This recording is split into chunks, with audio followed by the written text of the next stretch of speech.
The Invincible is a prequel to the 1967 Polish novel of the same name. That book was a hard science fiction title by Stanislaw Lem, and after playing through this game, I had to go read it.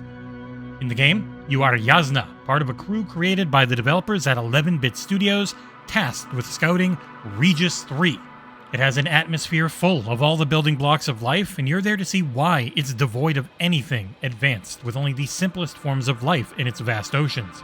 Over the course of 7 or so hours, you'll walk, run, drive, and climb your way through a mystery best experienced as spoiler-free as possible. So let's get into it in the XboxEra review of The Invincible.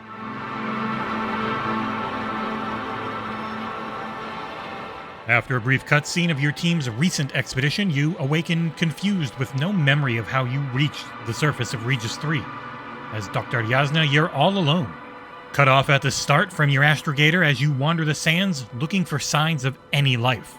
A demo was released a while back that is set surprisingly late into the game, so I think it's okay to mention that the majority of your time playing the game, it's a constant back and forth between you and your astrogator, who helps guide you from orbit. That relationship with its writing and voice acting is the heart of The Invincible.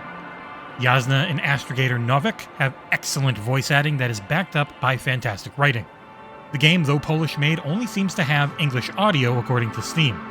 Thankfully, it is almost entirely great, as this is a narrative and decision-making game, with a few sections featuring deeper gameplay mechanics, but I won't really get into those as they're spoilery. With Novik's guidance, you'll search Regis 3 for your missing crewmates, make fateful choices that change the story, and uncover why this planet's surface is dead. As a prequel to the novel, it works incredibly well with its dedication to the same type of atom punk hard sci-fi approach. This universe's technology is both incredibly further advanced than ours with its navigation through space, yet devoid of all the devices we take for granted. It looks like the endgame of 1960s Soviet space tech and fashion pushed to the extreme and running on Unreal Engine 4. Most of the time, it is absolutely gorgeous. There are no video screens, and it all feels analog in nature, like if you dialed back the digital in Atomic Heart and upped everything else. You'll be doing a lot of walking and mantling in The Invincible. I played on PC, as has been happening a lot lately. Console code wasn't ready before launch. There is a lot of cursor moving around things and pressing A or left mouse click. It's a narrative and choice-focused title with easy and directed puzzles to solve. I never once died or even reached any type of fail state, and while the game has a single combat section, it's not really anything resembling a first-person shooter. The gameplay felt smooth on both controller and mouse and keyboard. For a large part of the mid and end game, you'll have access to a vehicle to drive around, which felt easy to use as well. The game is always in first person, so seeing while driving could be tough, and I had to bring up the game's maps often. Those maps are hand-drawn, but still show your position as well as points of interest in the environment. The game's dedication to hard science fiction comes through in the meticulous, handcrafted nature of everything that you have access to and come across. It's handled really well, and it's never a burden, because your character's brilliant and can understand things well enough so that even if you aren't sure, she'll always call out what to do or where to go next when necessary. If you've played the demo, then you've seen a lot of what the main gameplay is like. The drive is the narrative and the choices you'll have to make in the game's timed response system. There were a few occasions where the game gave me an objective and I didn't realize it wasn't actually mandatory. And sadly, there's only one autosave, and you can't go back and ever change any of those choices like I would have wanted to. It's really my main critique, the lack of manual saves. Let me save scum so I can fix things when I accidentally mess up. But I get it.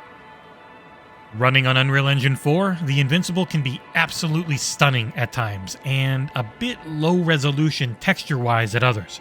The colors and art direction are phenomenal, though the HDR to SDR conversion when capturing footage in OBS was far too saturated for this video review, so like half of it looks kind of bad and half of it looks really good.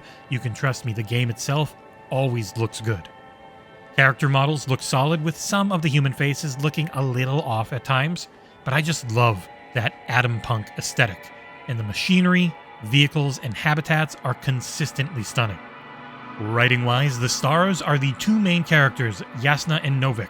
Depending on your conversational choices, you'll either become pretty close or incredibly close as you try to save your comrades and escape this dead world.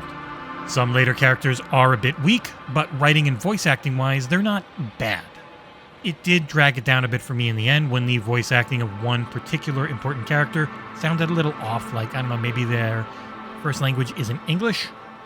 But the plot itself is fascinating and an awesome setup for the events of the book, and I would recommend playing the game first, as the mystery of the planet is pulled straight from the novel, and I appreciated that I didn't know that before playing. There isn't a ton of music in the game, but when it hits, it's great, matching the mood and location well, and the Foley work on sound effects is well done, with realistic thunks and whirs as the various analog contraptions are used. Dr. Yasna is voiced by Daisy May, who puts in an incredible performance. Her work alongside Jason Boggin carries the title and elevates it from something good to a truly great experience. The only bugs I really ran into were graphical in nature and tied to clipping into objects.